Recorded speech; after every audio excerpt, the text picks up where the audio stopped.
Hey everyone, it's OSBA Scott Gerfen. Ohio's $61 billion budget has cleared the Ohio House and it's now headed to the Senate. What does it mean for public education? We're going to talk about it with OSBA's Director of Legislative Services, Jennifer Hogue. And before we get started, I want to thank our sponsor, Pappas and Associates, for helping make this podcast possible. Jennifer, thanks for joining the podcast. Thanks for having me. So the Republican-controlled House has passed its version of the budget. I want to start right off the bat with cash balances, a district's cash balance. Tell me what this budget is going to do for a district's cash balance. Yeah, so pretty big changes around cash balances. What the bill would do is it would require districts to submit their 3-year forecast rather than a 5-year forecast, a 3-year forecast to the County Budget Commission. It also changes the makeup of that County Budget Commission. So today it is the county auditor, county treasurer, and county prosecutor. The House has proposed and put in their bill removing the county prosecutor and replacing them with the president of the Board of County Commissioners. So that would be the Budget Commission. For every district that has a cash balance above 30% of their prior year operating expenses, they would need to take tax rates in that district that voters have approved to be used for the education of students in their communities, and they would roll those rates back until a district no longer had a cash balance above 30%. So when we're talking about this we call reserve, the cash balance, can you compare it to like a family budget where a family might be saving for like a big purchase, like a car, college? Can you equate that to where districts are looking, so they don't have to go on the ballot again, right? Yes, so it's somewhat similar. The thing to keep in mind is that a lot of legislators seem to talk about this as being an emergency savings account, a reserve, a rainy day fund, and that's just sitting there untouched. It's more like your family checking account. So funding comes into the district and funding flows out as expenses are incurred. And so districts receive money a couple of different ways. From the state, they get payments twice a month. And from the county, local receipts that they get those up 2 times a year. And so when those payments come in, there will be more money in that account. And as payments are made for expenses in the district to serve kids, those amounts will go down.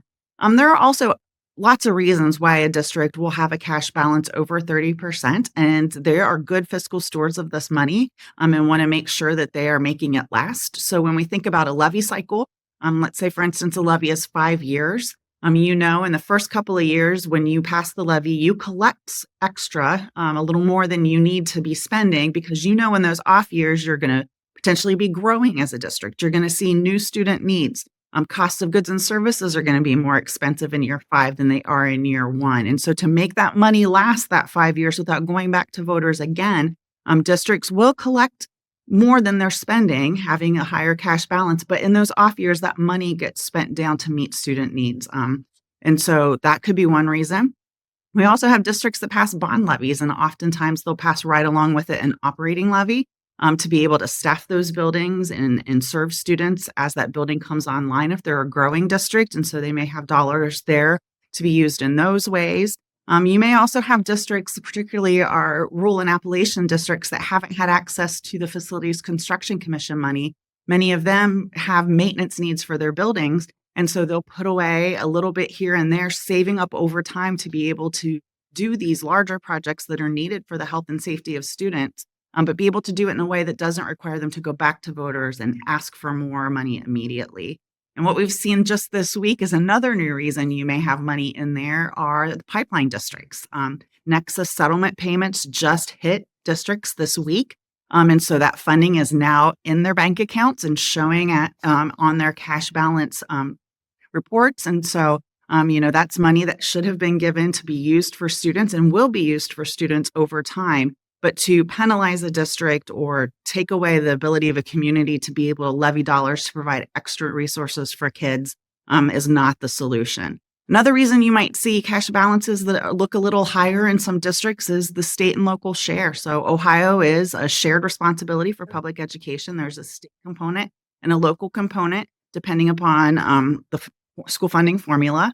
The districts that receive the lowest amount from the state get just 10% of their funding coming from the state. So 90% of that is generated locally and will be appearing 2 times a year when those payments are made in those bank accounts. So when we're talking about this cash balance, uh, if it does go into effect, if it does pass, clear the Senate, get signed by the governor, then are taxpayers, are homeowners then just going to get a check in the mail that for, this was the, how does that work here? Yeah, that is not how it will work. So what will happen is the tax collections in those districts over 30% will be rolled back by the Budget Commission, causing future collections not to occur. Districts will still have the money on hand to meet student needs, but when that runs out, no one's really getting a check in the mail. And the other thing I want, It's just yes, like the other thing I want to touch on too is property tax relief. We've been working with the legislature on a number of bills, right? I mean, we're not opposed to tax relief.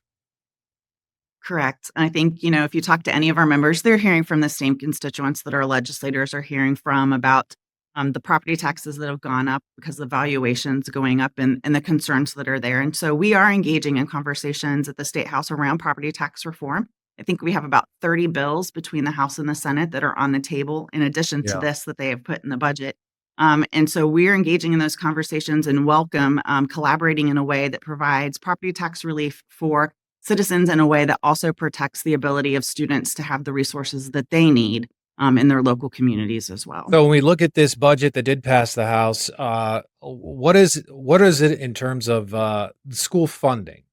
Did that change at all? I think it was something in the neighborhood of 200 million for the next 2 years for public education, or do I have that wrong? Nope, you're right about there. I think it's like 226. Sometimes I hear 236. So around in the 200 million range for public education. The House took a little bit of a different tactic than the governor. The governor, if you remember, Right. just phased in years 5 and 6 and then looked to reduce guarantees over the next couple of years of the biennium. The House took a very different approach.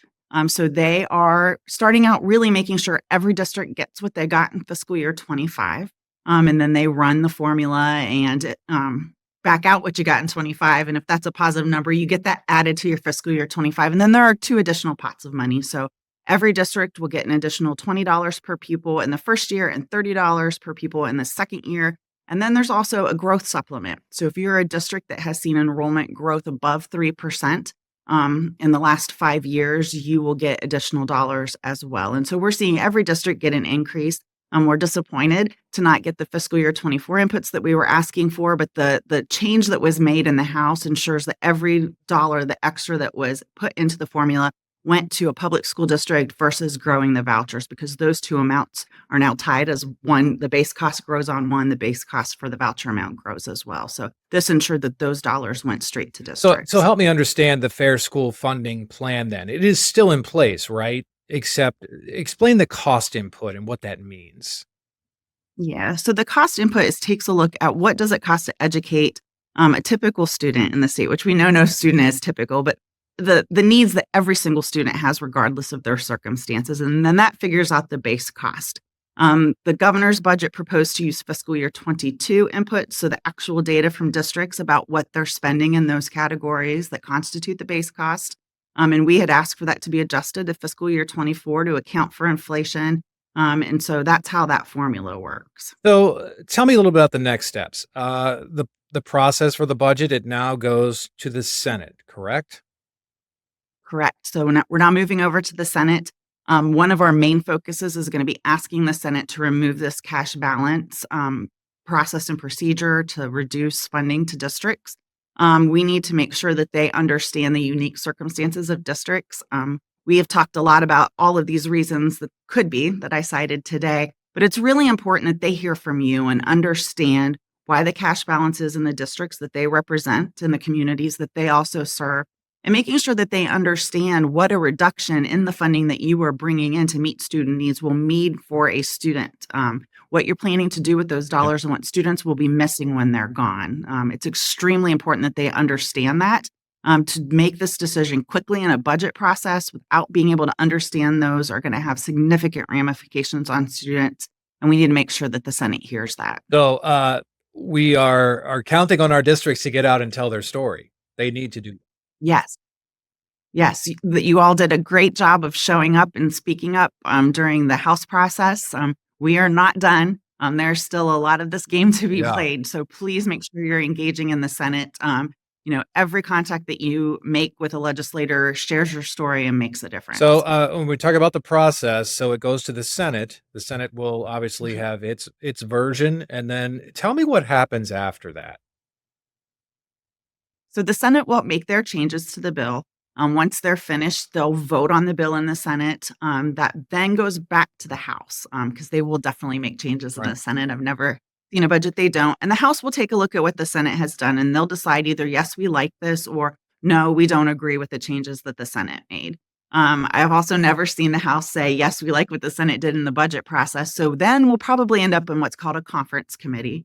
That is a committee made up of 3 representatives and 3 senators, 2 from the majority party in each chamber and 1 from the minority party in each chamber. What happens behind the scenes is there's a lot of figuring things out, discussions between the House and Senate, also them checking in oftentimes with the governor and the executive branch as they sort of craft their compromises. And there's a lot of give and take. And then the committee will convene and we'll see what's called the conference committee report, and it'll be that final budget bill. The conference committee will vote on that, and then it goes to both chambers at the same time, the House and Senate, and they can only decide, yes, we agree, or no, we Yeah. don't. So we've got a long way to go. All of this needs to be completed by June And 30th. yeah, the governor would have to sign, and he also gets to veto Mhm. things that he would He like. does. Uh, And he'll line item veto authority because it is an right. appropriations bill, so he could carve out things. So just to recap, the cash balance is the biggest thing coming out of this budget that just cleared the House. And again, it initially had been 25% that a district could keep, but that's been raised now to 30%. But we're still talking about $5 billion potentially that districts would I not think with the see. change Yeah, the change from 25 to 30% is about a $4.2 billion decrease is what I've Okay. heard the number cited as being. One other thing I wanted to bring up as well is you guys are going to have a webinar coming up on April 22nd, correct? That would go more into detail on everything that's in the budget right now, right?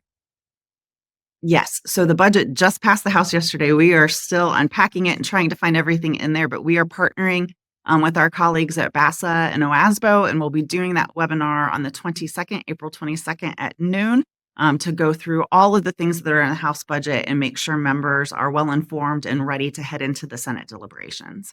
Jennifer, thanks so much. Any final thoughts? As I know it took a long time, it seems like, to get to this point, but we, like you said, we still have a long way to go. We do, and we cannot get weary. We've got to remember that we are speaking for kids, and fighting for their futures, and so it's really important that no matter how tired you are or how hopeless things might seem from time to time, that you continue to show up and speak out because it's really important that we make sure that every child in the state has access to a high quality, well-funded public education that's gonna prepare them for a successful future. Jennifer, thanks for coming on the podcast. Always some good information, some timely information, and considering the budget just got out of the House yesterday. So I appreciate you coming on the podcast.